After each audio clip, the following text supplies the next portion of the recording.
médiévale.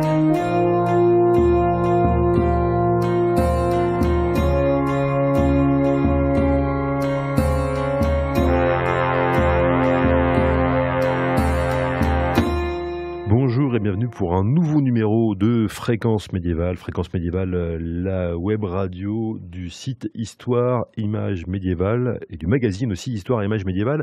Et un numéro particulier, novateur dirais-je même, parce que pour la première fois au micro de Fréquence Médiévale, nous recevons un auteur de fantasy, Fabien Cerutti, qui a écrit 2 romans de fantasy, une série en fait qui s'appelle Le Bâtard de Kosigan. Oui, moi je dis Kosigan, mais... Kosigan, voilà. Alors bonjour Fabien. Bonjour. Bonjour, alors merci. Alors je dis que tu es un auteur de fantasy, c'est un peu particulier, tu es un auteur de fantasy, mais tu as un peu la double casquette, voilà, parce qu'on en discutait avant l'émission. Tu as aussi une formation en fait une formation d'historien. Tout à fait, voilà. D'ailleurs c'est mon métier en quelque sorte également, oui, puisque je suis professeur d'histoire et de géographie en lycée.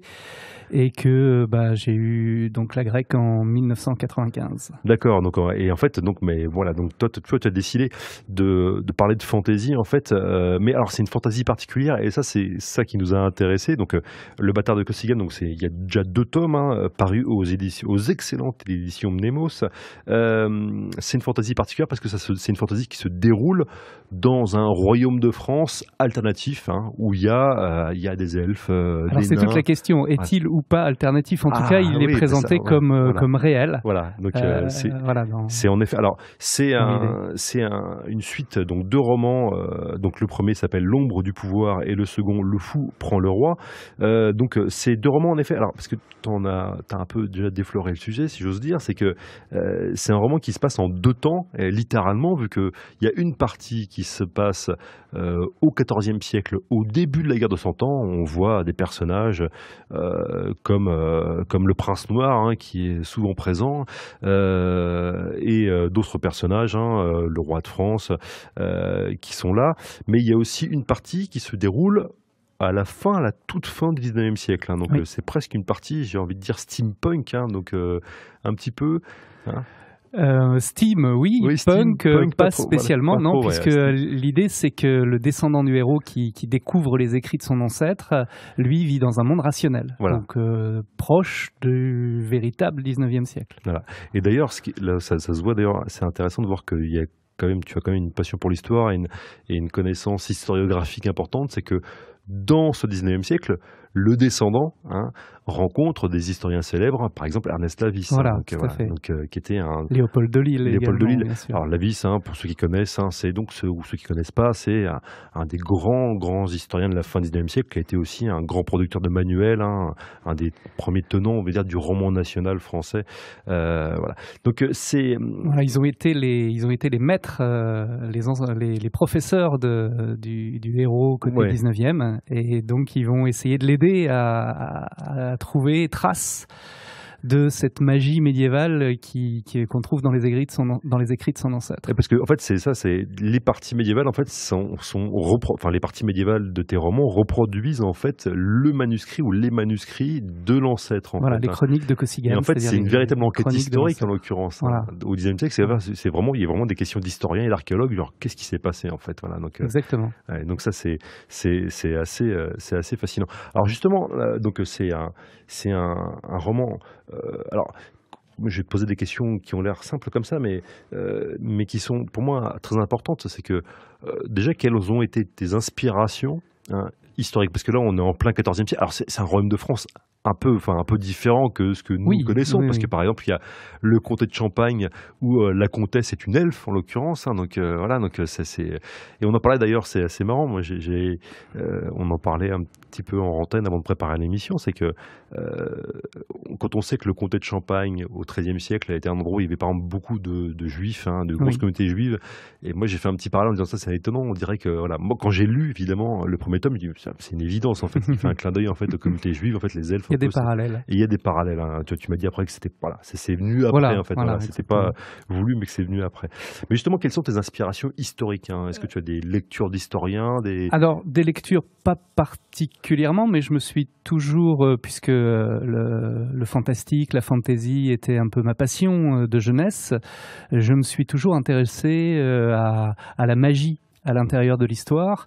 Et disons que le constat de départ, qui est assez surprenant, c'est que une grande majorité des rois, des princes et autres seigneurs légifèrent sur la magie.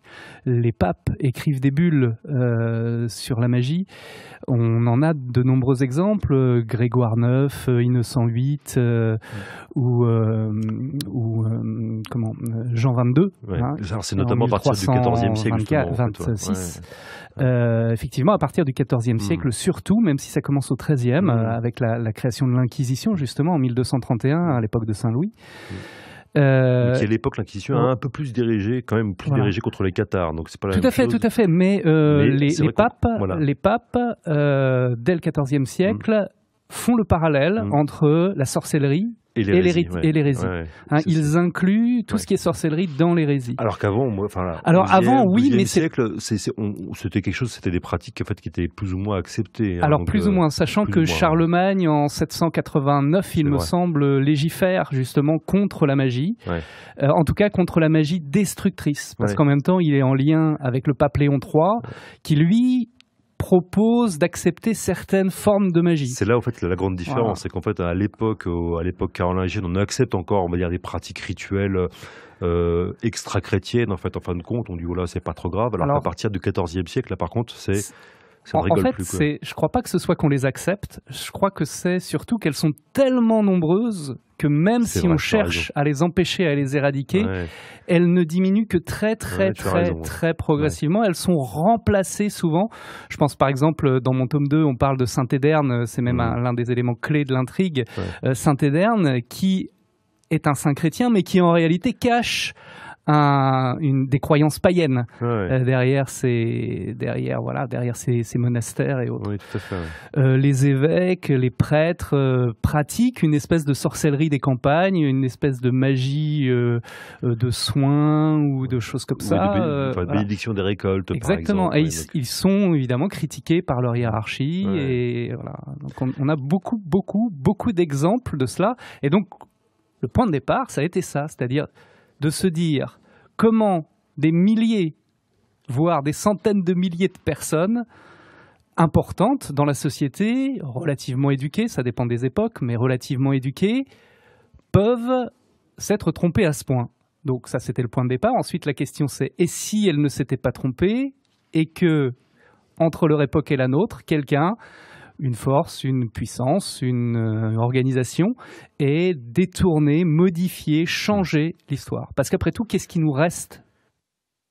Finalement, beaucoup de choses, mais en même temps, il y a beaucoup de choses qui ont été détruites, qui ont disparu ou qui ont été recopiées, tout simplement. Ouais, donc en effet, donc c'est un parti pris, en fait.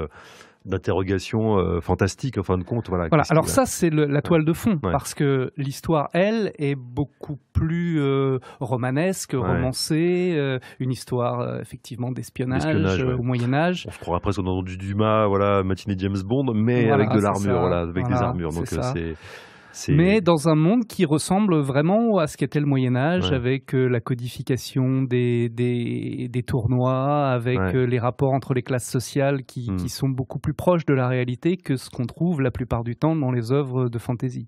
Alors justement, en fantasy, qu'est-ce qui t'a inspiré? Est-ce que tu as des lecteurs, des lectures en fait, des auteurs qui t'ont beaucoup marqué?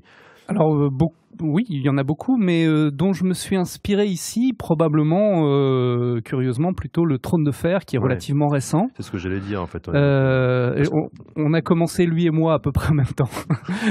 Dans la mesure où, avant d'écrire des romans de fantasy, j'ai fait des modules pour un jeu informatique qui s'appelait Neverwinter Night. D'accord. Donc, le Trône de Fer a commencé un peu avant, mais je ne le connaissais pas. Et en fait... Il y a des proximités importantes. Le Trône de Fer invente un monde dans lequel il intègre beaucoup de codes du Moyen-Âge. Et beaucoup d'éléments du Moyen-Âge. Alors que moi, c'est l'inverse. Je pars du monde réel, le Moyen-Âge, dans lequel j'intègre les codes de la magie, des légendes et de la fantasy. Et ce qui est vrai que dans le Trône de Fer, ce qui se retrouve un petit peu dans tes romans, c'est qu'en fin de compte, déjà, là, c'est quand même, moi, en même temps, j'aime bien ce genre de personnage. Donc, le personnage principal au Moyen Âge, donc ce fameux bâtard de Costigan, c'est quand même mon anti-héros. Voilà, pour dire, limite, enfin. Alors, c'est un anti-héros. C'est presque un bon salopard, comme on les aime bien. Et ça m'a fait penser, d'ailleurs, avec un autre roman de fantasy français récent que j'aime beaucoup et que je conseille aussi. C'est évidemment Gagner la guerre de Jean-Philippe Jaworski. Où là, et j'ai l'impression que dans la fantasy en ce moment, la mode est un peu au anti-héros, au type, voilà, un peu dur, des durs à cuire qui sont à la fois des voleurs, des spadassins, des assassins. Mais en même temps, j'aime bien, c'est agréable. Ça fait ressortir nos penchants négatifs. Peut-être, voilà. En tout cas, c'est vrai que c'est un peu. Et ça fait du bien. Et ça fait peut-être. Mais oui. Et ce que je veux dire par là, c'est que dans le Trône de Fer, tu as aussi cet aspect-là, en fin de compte, parce que t'as pas de héros au sens, on va dire, tolkienien, de héros qui sont là pour amener du bien, voilà. Ah oui, non, voilà. D'accord, tout à fait. Mais c'est parce que justement, comme dans le Trône de Fer, et je pense que pour Jean-Philippe Jaworski, c'est un peu la même chose. On cherche à s'ancrer dans une certaine réalité ou au moins dans un certain réalisme. Donc à partir de là, plus personne n'est tout blanc ou tout noir. Tout le monde a des intérêts qui peuvent diverger, qui s'opposent. Et dans un monde comme celui de notre Moyen-Âge, eh bien, forcément, la violence est extrêmement présente. Et ça se traduit. On a là un comte de tiers, donc un capitaine de mercenaires, et il peut pas se permettre de ne pas être ce qu'on qualifie nous d'anti-héros, c'est-à-dire quelqu'un qui va tout simplement prendre les mesures nécessaires pour continuer à exercer sa profession et le faire bien. Écoute, c'est intéressant ce que tu dis parce que ça me rappelle, on a fait plusieurs émissions sur Game of Thrones déjà, donc avec des spécialistes et tout. Et c'est vrai qu'on a eu des débats parfois assez, parce que ce que tu viens de dire, faire sortir justement les débats qu'on a eus, parce que moi par exemple, je trouve que voilà, dire que Martin réaliste. Oui et non en fin de compte, parce que oui, voilà. Il utilise des éléments de réalisme, voilà. Il utilise dans ses descriptions beaucoup d'éléments. Il essaye d'être précis, de montrer le sang, de montrer les choses sales. Et cette saleté donne du réalisme en fait. Ouais. Mais justement, cette violence et cette saleté crue. Donne du réalisme. C'est là où c'est intéressant, c'est que justement, généralement, quand on pose la question un peu aux fans de Game of Thrones, généralement, on a cette réponse-là. Le réalisme, en fait, en fin de compte, le réalisme médiéval, c'est la violence. Et alors, ça retire rien, en fait, à la qualité de tes livres ou à ceux de Martin, en fait. Mais ce qui est marrant, en fait, c'est que, en fin de compte, c'est aussi une construction de notre esprit, ça, en fait.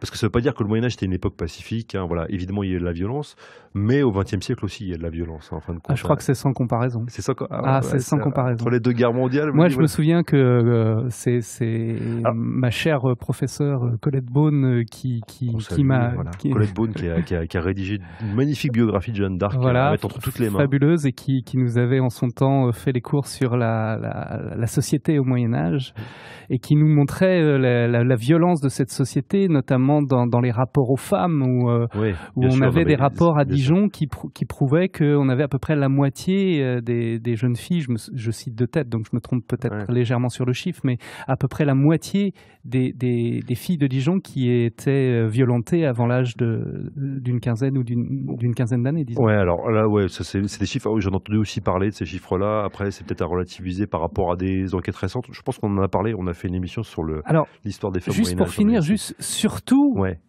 au XIVe siècle, les choses évoluent. C'est-à-dire que la guerre, jusque-là, c'était plutôt un espace de professionnels où on avait plutôt tendance à prendre des rançons qu'à tuer réellement. Mais avec la guerre de 100 ans, on se retrouve dans une comment dirais-je, une guerre qui va amener davantage de violence. Tout à fait. Là, par contre, tout à fait. Et donc, ça se voit bien dans mes deux tomes, puisque 1339, la guerre est déjà commencée, mais on n'en est qu'aux prémices et on est là dans le cadre d'un tournoi. C'est l'échauffement. Voilà, les lames sont émoussées et puis voilà, c'est des combats un peu comme ce qui se passait avant la guerre de 100 ans. Pas tant que ça, parce que ça saigne quand même déjà pas mal dans le premier tome. Mais il faut dire que ces combats étaient tellement violents qu'ils étaient quand même un peu dangereux. Tout à fait. Et par contre, dans le second, là, mais par contre, dans le second, on est vraiment dans le ouais. début de la guerre de 100 ans, même si c'est encore après Azincourt, en Ouais. réalité, en 1415, que les choses vraiment vont complètement changer. Ouais. C'est la bataille de l'Écluse, là, donc ça suit voilà, la là, bataille c'est déjà la voilà. bataille de l'Écluse, et Voilà. cette bataille de l'Écluse, c'est une boucherie monumentale. Ouais. Donc, pour un rappel encore une fois le contexte, 1440, conflit naval, cette fois première grande bataille de la guerre de 100 ans. Première grande bataille. Donc bataille navale en l'occurrence, qui a lieu dans les côtes du nord de la France, pas très loin en fait du Pas-de-Calais actuel. Pas loin de Bruges en fait. Pas loin de Bruges. Voilà, c'est l'avant-port et donc, de Bruges. voilà, il y a la flotte française se fait complètement étrier parce que franco-génoise. Grâce à une stratégie particulièrement intelligente qui consistait à enchaîner les bateaux entre eux. Voilà. Alors, et en fait, voilà, ça a complètement loupé, et donc ça a été un véritable massacre. Ce qui a permis aux Anglais, évidemment, de se concentrer d'abord sur une partie de la flotte, puis sur l'autre, et voilà. Voilà. Et donc après, donc dans le second tome, il y a de l'explication en fait de pourquoi cette stratégie et tout un truc. Voilà, donc, exactement. Alors justement, par rapport en fait à ces romans, justement, pourquoi quel rôle justement joue la magie dans ces romans-là? En fait, ça a l'air d'être très central, et on est comme souvent en fantasy. Ça dépend quand. Ça dépend quand. Voilà, parce que dans le premier tome, c'est plutôt une toile de fond, c'est-à-dire une sorte de décor un petit peu présent, mais de manière un peu secondaire. Oui, tout à fait. Ouais. Dans le second tome, au contraire, la magie prend une place essentielle, puisque, sans trop déflorer le sujet, mais elle va être l'une des raisons réelles et qui est censée avoir disparu depuis de notre connaissance de cette fameuse guerre de 100 ans. Ouais, mais justement, ça c'est intéressant parce que comme souvent dans la fantasy, un des thèmes quand même récurrents dans la fantasy, c'est la disparition de la magie. Donc on l'a aussi chez Tolkien, en fin de compte, avec le départ des elfes. Là, il y a un peu de ça aussi. Avec cette nuance que, donc c'est sur un thème connu, entre guillemets, mais avec la très forte nuance que l'idée est d'expliquer de manière compréhensible pourquoi cette magie progressivement disparaît. Ouais. Et justement, en s'appuyant à la fois sur l'histoire, c'est-à-dire toutes les chasses aux magiciens, aux sorciers, aux créatures anciennes qui ont pu être lancées dans l'histoire par les vrais seigneurs, les véritables seigneurs, et puis en même temps, en essayant d'imaginer comment une sorte de science ésotérique, une sorte de magie, si elle avait existé, comment est-ce qu'elle aurait pu disparaître réellement, et donner des explications, j'espère, convaincantes. D'accord.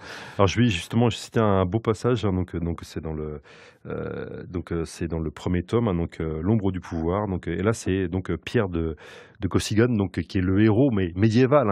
Oui. Et voilà ce qu'il dit, page 231. J'étais à Milan lorsque le cri du maître sorcier Scalivonzo a déchiré les remparts de la ville en deux, comme une feuille de parchemin brûlée par le soleil. J'ai participé à la bataille de Montvermeil, où une pluie d'étoiles brûlantes tombée du ciel a écrasé sous son poids l'armée des chevaliers de l'Inquisition. Et à Gênes, j'ai vu des lianes de métal sombres de plusieurs centaines de toises de long, emprisonnées dans les airs. Lico Lavinto, le dernier des dragons d'ombre de la Ligurie, avant que les flèches enchantées des archers sorciers de Pise ne le réduisent définitivement au néant éternel. Ce genre de puissance extrême est particulièrement impressionnante, mais aujourd'hui, elle se fait de plus en plus rare. Ceux qui en détenaient autrefois les obscurs secrets sont morts, ou bien ils se cachent, traqués par les chevaliers et les lignées de l'Inquisition et de l'Église. Voilà. En effet, c'est quand même ça c'est déjà dans le premier tome. Il y a plusieurs passages comme ça. En fait, voilà, Et dans le second, il me semble qu'on réfléchit sur la disparition progressive de certains ingrédients nécessaires à la magie, comme si une langue perdait petit à petit des mots, et de même la magie, au fur et à mesure qu'elle est battue en brèche par l'Église, affaiblie, eh bien elle perd des possibilités d'exister. Voilà, c'est la théorie, évidemment, à laquelle je ne crois pas du tout, je tiens à le préciser. C'est la fantaisie, c'est l'imaginaire, évidemment. Oui, évidemment, tu n'as aucune prétention historique, historiographique là-dedans. Tout à fait. Voilà, ça prend l'histoire comme un contexte romanesque, évidemment. Eh bien, écoute, Fabien, je te remercie d'être venu discuter avec nous au micro de Fréquence Médiévale. Je rappelle les titres de tes deux romans, qui font partie d'un cycle qui s'appelle Le Bataille bâtards de Kossigane qui sont parus chez Mnemos. Le premier tome, c'est L'ombre du pouvoir et le second, c'est Le fou prend le roi. Il y a une petite allusion à Druon, j'ai l'impression. Un petit clin d'œil. C'est pas prévu, pas prévu, mais j'ai lu et j'aime. Voilà. C'est qu'en plus Druon, t'es lu aussi par un Martide aussi. Oui, voilà, oui. Donc c'est j'ai vu peut-être. Ça. Ok, bah écoute, merci et puis on attend la suite avec impatience. Voilà. Eh bien, avec plaisir. C'est en cours. Voilà. C'est en cours. Eh ben merci pour tout et merci à vous d'avoir écouté cette émission et rendez-vous à très bientôt pour un nouveau numéro de Fréquence Médiévale qui va bientôt s'appeler Fréquence Fantasy parce qu'on en parle de plus en plus de la fantasy. Merci. Merci.